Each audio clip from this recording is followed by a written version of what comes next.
We'll check back on it later. Not sure if I mentioned this is the T50, 50-liter capacity, but it does go all the way from 34 quarts, single zone,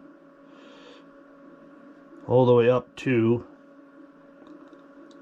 121 quart dual zone.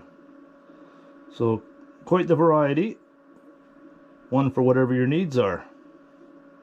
And also on this here too, it's got a USB port. Isn't that handy? Just plug her on in.